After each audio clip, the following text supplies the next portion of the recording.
téléspectateurs yu ITV di leen nuyu di leen ziar am mbégte dellu si fi tey jii ñu am mbégte dalal Meissa Babou xam-xamam màcc ci wàllum koom naka noonu mu koy jàngale fii si université ak tamit fii si université Dakar IFAS ak tamit yeneen école de formation xam-xamam màcc baax ci wàllum koom ñu waxtaanee lépp lu jëm ci wàllum budget wu Sénégal ndax dem ci assemblée nationale ministre des finances et du budget Abdoulaye Daouda Diallo xam le ne askan wu Sénégal que ni budget bi xayma nañ ñu ngi koy projeté si atum 2023 lu ëpp 6 000 milliards si xaalis CFA lii est-ce que dafay wane ni suñu Sénégal ci wàllum croissance ci wàllum gestion des finances publiques ak ci wàllum tamit ambition wu gouvernement bi loolu yëpp est-ce que loolu mën na ko expliquer suñu gan gi di Meissa Babou dina ko yaatal ci biir émission professeur maa lay dalal jàmm ci plateau Kennu Askan Wi fii si ITV.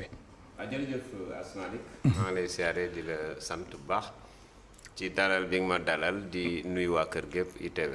très bien téléspectateurs yi ngeen ñuy suivre en direct si ITV Canal Plus 217 TNT 15 Eutelsat ak TV d'Orange alors Meissa Babou gis nañ budget wu Sénégal at bi nga xamante ni mooy at bi ñu nekk muy 2022 5000 et quelques milliards la woon li nga xamante ni moom mooy projection yi nga xamante ni kilifa yi def nañ ko ci atum 2023 lu ëpp 6000 milliards si xaalisu CFA.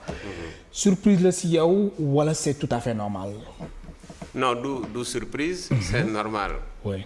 Sénégal une fois rek la am problème budget. et c'était sous Abdou Diouf. te booba budget bi c'était moins de 500 milliards. parce que ñoom dañu nekkoon ajustement structurel. oui. ba pare mënutoon lépp boole ci. donc depuis en 2000 bi Maître Wade ñëwee nga xam ne amutoon yenn gàllankoor yi. oui. ils ont retravaillé la fiscalité. impôt yooyu douane. yooyu bi ñu ko retravaillé on est presque pas bi muy dem. multiplié ko par 4 par 5. donc il est parti vers les 2700 un peu moins de 3000 milliards. donc progression bi moom c'est naturellement normal. sauf que le bémol ñun xam nga impôt rek la ñu dundee.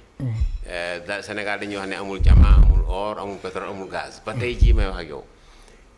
donc moo tax impôt et taxe ak douane sooy xool. su yokkoo rek. xamal ne xëy na dana metti ci askan wala mu metti ci entreprise. ndax entreprise ñooy fay impôts yeeg taxes yi ak ñun ñi nga xam ne dañuy liggéey ñu koy dagg. ba nga xam ne c'est vrai que nag état yi fi jaar jàmbaar lañu. ils ont tenu un budget conséquent boo xam ne nii. dana refléter seeni ambition. mais quelque part am na ngaañ-ngaañ ndax léeg-léeg le tiers du budget. su gënee bari nii rek da nga koy lebi. dañ koy lebi. waaw te loolu. kon situation boobu le Sénégal nekkee wala loolu nga bëgg a wax. moo tax lu ñuy wax déficit budgétaire. maanaam manqué bi ñu ko nattee par rapport ak sunu am-am xam naa noonu laa ko mën a waxee li loi bi wax muy loi CEDEAO ak international sax. 3%. mais ñun actuellement romb nañ 5%. ci. parce que simplement xam naa Covid bi jàpp na ci. oui. ak guerre Ukraine bi fan yi aussi subvention yu metti yi ba nga xam ne faw da ngay leb dolli te budget ñetti pàcc la benn bi mooy impôt yi ma la wax. ak douane soo ko tegee moo ci ëpp nag am na pàcc su tuuti bu ñuy wax redevance maanaam am na loo xam ne du impôt alalu Sénégal la. lu mel ni or bi Sabodala Sénégal dana ciy jot at mu jot 50 milliards. te xëy na yeneen mine. ñi ngi fi yoo xam ne ni xëy na Sénégal mi ngi am fii nangam mi ngi am fii nangam te ñun xamuñu ko. donc kooku mooy ñaareel pàcc bi te loolu lépp Sénégal ko moom impôt yi moom loolu ma la wax redevance. ñetteelu parce que redevance bii passé ci pétrole beneen bi gaz. dégg nga ñuy wax 600 milliards. loolu ay redevance la bokkut ak impôt yi cay génn ak yooyu ñetteel ba nag pàcc bi mooy leb mottali. waaw ndax Sénégal amul loolu. ndax sooy xool doo suñu douane yeeg yëpp ay 2700 milliards su bëree bëri ay 3000 milliards yow nga bëgg a am budget 6000 milliards.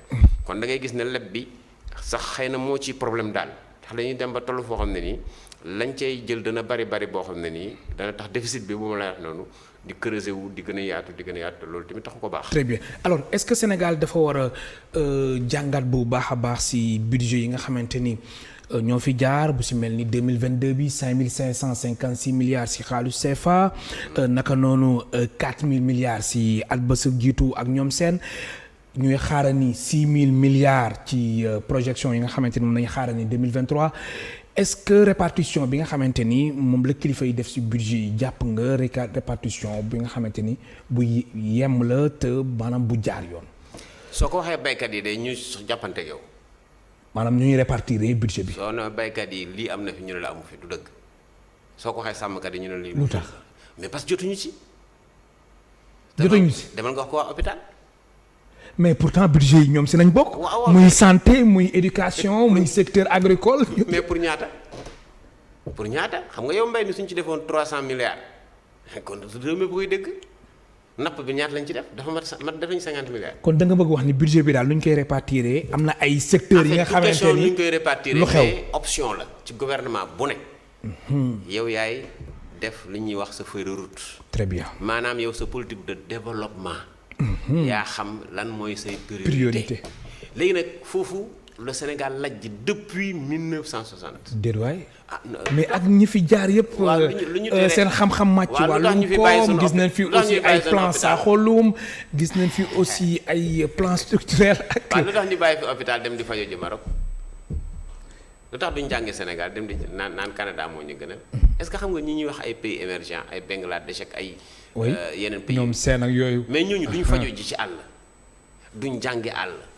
te ci saa su nekk lu ñuy wax évacuation sanitaire xaalis bu dul jeex dañuy coûter. 5000 milliards defe naa astafurlah 5 milliards defe naa. ça veut dire quoi ça veut dire que l'option du développement da mën nañ ko lire te yaa ngi koy lire ci budget bi. oui. ñaata nga jox tali ñaata nga jox pont. collectivité territoriale yi tamit ñaata nga jox terre. ñaata nga jox mbay ñaata nga jox sàmm. fii ren dégg naa ñuy tëb ko dal naan waaw ren mbay mi kay moom dana jóg parce que 70 milliards. mais waaw loolu la ñu wax de. xam nga Guana. oui soo ko nattee 400 j'ai oublié. 450 environ. milliards la woon waaw nañ ko ci def ñu dem Guana. ñu def ko ci ñu amul c'est-à-dire que jël 200 milliards. def ko ci mbay ñu emblavé. mais lu tax autorité yi loolu jarul leen ko. ci sa gis option yi nga wax nga ni ñoom dañ jàpp ni am na ay secteurs yi nga xamante ni mooy priorité nga ni Sénégal foofu la lajjee mais lu tax ñu fi nekk ñëpp régime yi fi jaar yëpp ñoom priorité yi nga xamante ni yow moom ngay xaar ñoom defuñu ko priorité. Wade s'est rendu compte du problème en 2008. Abdoulaye Wade.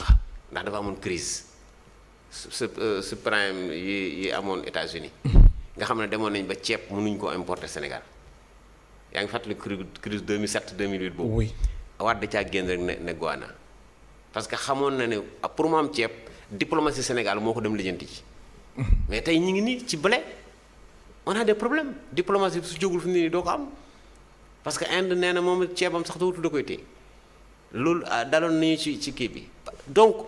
prise de conscience boobu Wade amoon na ko mais il a échoué. parce que amutoon peut-être des acteurs yu ko def. maintenant ñun Covid lan la ñu jàngal on a fermer les frontières. te le Sénégal n'a que 3 mois d'autosuffisance de consommation interne réserve yi ñu amuñu alalu 1 an. donc li commerçant yi mën a indi homme d'affaires yi du wees mukk 3 mois de consommation mais 3 mois de consommation ñu tëj frontières yi foo jëm donc les problèmes sont là. man dama jàpp ne xëy na ñun li ñuy wax ñoo ñu gën a xam maintenant quel est le problème. lan mooy problème bi. le problème la mooy moo tax ñu xam ko peut-être duñ ko def. waaw mais le problème mooy yow hôpital dañ naan la amul benn hôpital boo xam ne mën nga fay jógee jëlee malade Ziguinchor. romb Kolda Kédougou Kaolack ñëw fii si naka romb Thiès ñëw ba Dakar ñu ne la sax benn hôpital ko fi am nga dem ñu ne la machine ba panne da ngay dee on n'a pas investi c'est-à-dire que. gi nga le mot émergence c'est pas le développement ndax développement léppay neex mais l'émergence est sectorielle kenn waxu leen def leen lépp mu baax. mais dafa am foo xam ne war nañu fa toll ci sécurité alimentaire ñu bay lu baax. te foofu dañ fa lajj tamit. mais ñun ñëpp xam ne on importe encore du riz yàpp amul ci réew mi même jën bi ñu am sax. on l'a vendangé. ba nga xam ne pratiquement léegi yow mënatoo am jën ceebu jën bu neex à la limite soble bi ñun ndamoo pomme de terre bi dama la marché ki ay kilo téeméer mais loolu taxut bay neex. donc moi je crois que budget daal 5000 milliards ak man 2000 milliards laa ci yemale. ah bon waaw mais lu tax nga bëgg ñebe ñaar yëpp. non moom laay yemale parce que askan bi. yi amuñ ci yëg-yëg. amu si yëg-yëg. déedéet mais pourtant le ministre des finances et du budget Abdoulaye Daouda Diallo nee na 6000 milliards yi dafa chiffre révélateur la lay wane sur les ambitions du gouvernement. mais l'ambition en route des autoroutes à péage à l'infini bee nga jëm Ndar bee nga jëm Kaolack ba kañ. kon da nga jàpp am seen ambition loolu la. tali infrastructure mais demal Louga nga. TER BRT demal Louga nga leen le président travaille bien defar na TER demal Louga wax leen ko. gisuñu TER. demal Kaolack nga leen ñu ngi def BRT le président travaille wax leen ne budget bi foofu la ñu ko def rek demal Mbàkke nga ma dëkk. mais quand même teewul aussi mais teewul tamit ñoom amuñu TER amuñu BRT. mais quand même. non man région laa dëkk. oui mais quand même gis nañ infrastructure yi fi nekk ay Puma PUDC. jéego yu ñuy def FERA. man de Mbàkke laa dëkk Mbàkke laa dëkk. rien de Puma rien de PUDC télévision laay wax peut-être qu'ils nous ont oublié mais c'est quoi Puma c'est quoi PUDC léeg-léeg benn piste wala benn route suñ ko commencé mën nañu fa def 5 ans du pare. déedéet waay. ah wow dugal ci àll bi. yéen Mbàkke amoo leen dara. fu ñu koy jëlee ah man de gisuma ko fa te weekend bu ne daanaka ma dem pour dire quoi. que le problème de fond. oui mooy yow El Hadj Malick suñu la nemoon tey ministre du développement de n'importe quoi yow li ma leer mooy maag yow yem c'est-à-dire que xamoo Sénégal xam ngoo xam ne nii mën ngaa toog sa bureau yor sa budget. naan waa Louga lii lañ soxla xamuloo ko il faut ñu décentraliser budget bi. il faut que gox-goxaat yi gis seen bopp. mais jeex na. yow imagine ñu ne chaque département waxuma région de.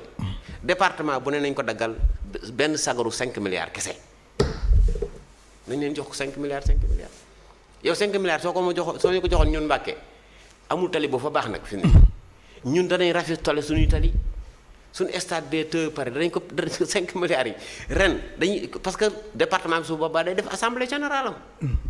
ñu xool quelles sont les priorités du département su jëree gas teen ñu gas teen su jëree wut forage ñu wut forage mais tes budgets en haut laa la wax. ci kaw. mais fu mu wàcce budget bi du wàcc. mais su weesoo budget bi anam yi nga xamante ni moom nañuy gérer suñu finance publique naka noonu lu ñuy wax rationalisation des dépenses publiques loolu depuis 2012 ak kii coow li bëri na nangam sàngam est-ce que jàpp nga ni avancement am na si. nu muy amee ak. ci wàllum rationalisation ak ci wàllum gestion des finances publiques. le tiers du budget essence auto salaire. dara wàññeeku fa dañoo wax a wax bay bëgg a dee. ñaareel ba des institutions inutiles wax ma sama yaay pas sama yaay c'est ma sœur. oui ma grande sœur Aminata Mbengue Ndiaye. oui que j'aime bien qui a beaucoup travaillé dans l'élevage. maanaam da nga bëgg wax ni li mu yor la ban HCCT au conseil des collectivités territoriales ak conseil économique social et environnemental. du boobu rek sax dama ne bi soxna Aminata Mbengue Ndiaye yore am na beneen budget ba ko yore woon da ngeen ko fàtte. tey boobu kii ka dëkk Ziguinchor. kan ngay wax. ki nekk benn bokkar yoroon. kii Benoît Sambou moo ko yore. lu mu fay liggéey yow mas ngaa dégg rek Benoît Sambou toog ci télévision. mooy ba ngay wax bu jibukaa yoroon. moo ko yore. oui. du ñaar lépp ci xaw ma décentralisation xaw ma nu mu tudd. lu bari njëriñ la am yow mas nga leen a gis rek ñoom ñoom kenn toog rek expliquer. ne conférence bi ñu war a def wala session bi ñu doon def lii lañ fa développé.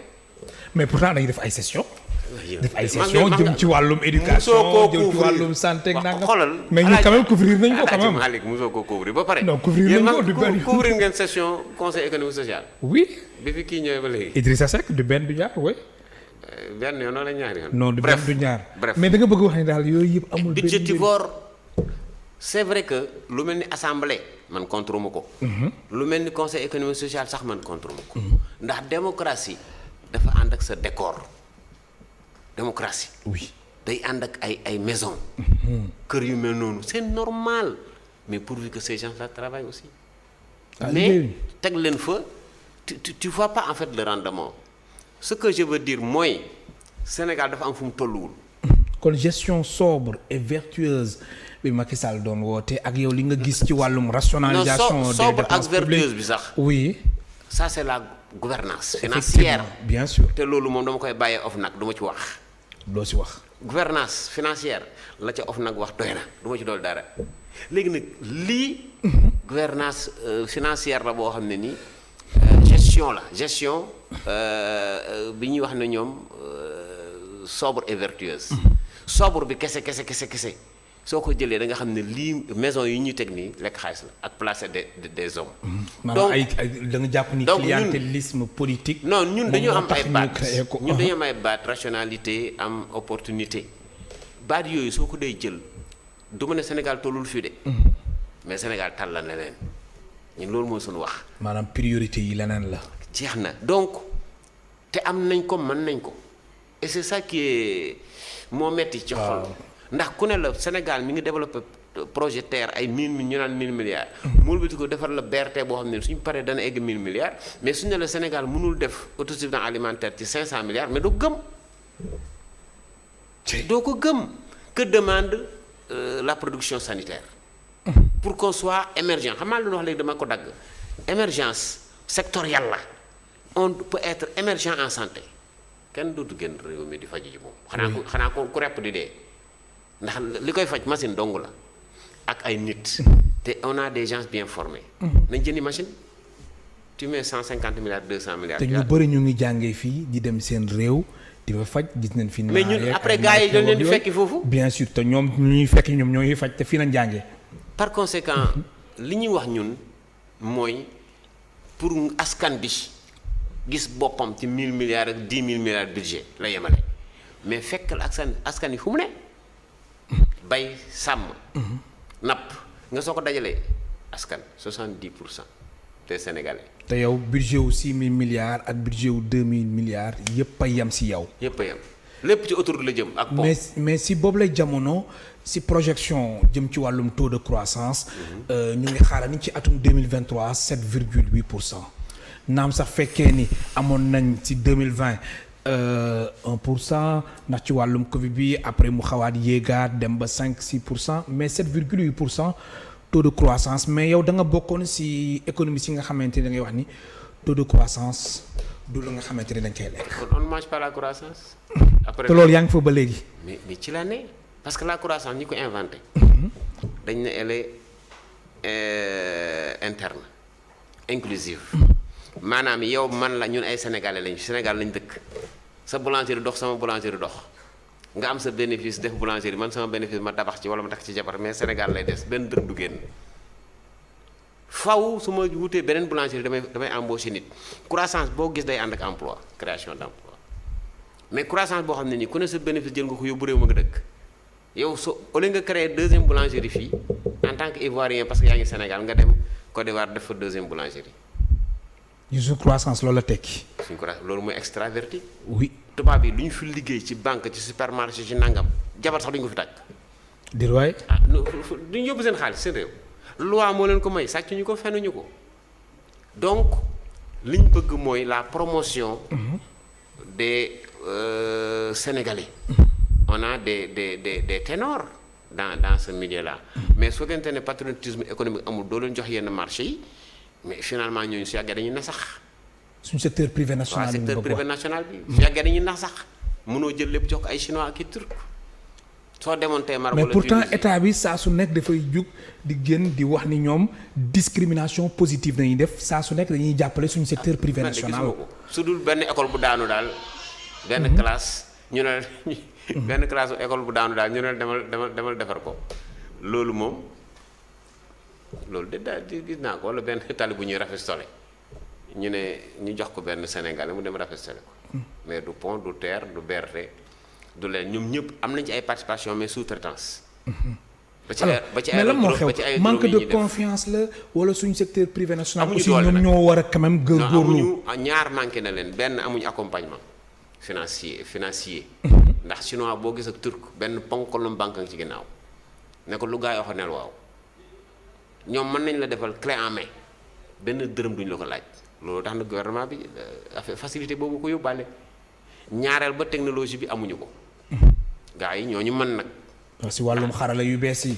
torop kon dëgg la na sax nañ mais soo bëggee transfert de technologie bi doo ko ñaan doo ko wayaan da ngay def say loi 40% par force marché bi ay Sénégalais nga koy bokkal nga xam ne yow soo demoon ba ci digg bi gedd sax Sénégalais bi dana ko mën a eggal dana ko mën a eggale loolu moo am Tunisie moo am Maroc moo am feneen kenn du fa jox marché étranger à 100% loolu amul fenn par conséquent il faut que ñu réorienter politique gu développement bu Sénégal daal. oui man je crois que suñu bëggee yëg-yëgu askan bi nañ fekki askan bi fa mu ne askan bi da daan bay boo yëpp découragé nañ ñëpp marchand ambulant lañ askan bi da daan napp doomi nappkat yi ay marchand ambulant lañ ñenn ñaa ngi ci biir géej gi di dee kenn desatu fa ndax amuñu. foofu état bi dafa lajj. mais ci wàllum politique de l'emploi ak xale yeeg yooyu. mais contrat yi la ñoom ñoo signé contrat joxe géej gi lu tax ñuy dem Mauritanie dañoo gën. la Mauritanie def ba protéger tuuti mais Sénégal na ko def protéger tuuti léegi nag fi mu ne ay Guinée-Bissau la ñu dem fu ne. je veux dire. oui que ces secteurs c'est le secteur globalement primaire. mooy porteur de progrès social.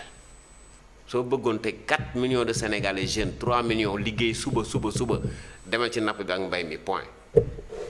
ñaar ñooy la ak sàmm bi. ñett yooyu. soo fa demoon léegi. suba élevage agriculture pêche. demain je peux créer 3 millions d'emplois là-bas 3 millions. mais si lan nga basé wu Meissa Babou ngir wax loolu si yan argument. diggante Touba gi ma dëkk. ak Daaru Musti bala ngay egg Daara àll bu ne yàmbalang la. suñ ma joxoon waxuma ay milliards de benn forage donc laa fay gas wala bu di ko dem sama yoon forage laay def ci digg àll ba defal leen tuyee ndox dem sama yoon nit ñi ñooy fekk ci forage bi ñi mën a bay ñi mën a sàmm bu fekkente ne nag man nga leen a dimbale defal ay barbelé daggate ko par hectare kenn ku ne nga tëgg ko 5 millions ne ko fonds de roulement Meissa Babou économiste mooy tey suñ gan si émission Kennu Askan Wi ngeen ñuy suivre en direct si ITV Canal Plus 217 TNT 15 Eutelsat ak TV d'Orange alors sànq ñu doon wax mbirum plan Sénégal émergent mais léegi ñu ngi wax PAP 2A plan d'action prioritaire ajusté et accéléré loolu wala yow si ay appellation rek ay noms yu changé la dafa indi lu bees. bon comme ñu ko kilifa yi waxee oui. parce que defe naa ne PAP 2A accéléré boobu 17 milliards la defe naa ne. oui parce que en fait le plan bi njëkk bi. c'était peut-être dans les j'ai oublié les chiffres quand même. ay 10-12 milliards en tout cas daal Covid bi moo tax. effectivement ñu accéléré affaire bi yokk budget bi. mais yooyu ay budget d'intervention directe la waroon doon ci secteur yi pour éviter ñu sombrer pour relever PME yi ak PMI. mais xam nga. franchement soo dee seetaan ay télévision étrangère yu mel ne ay France di ko wax dañ lay wax ne carrément ñii jot nañ lii. dafay leer mais day am benn transparence. non transparence dans le transfert mais fii après le discours pare nañ ci.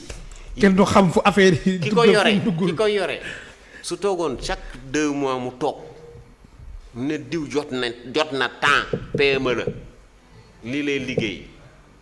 suñ ko dimbale wutoon.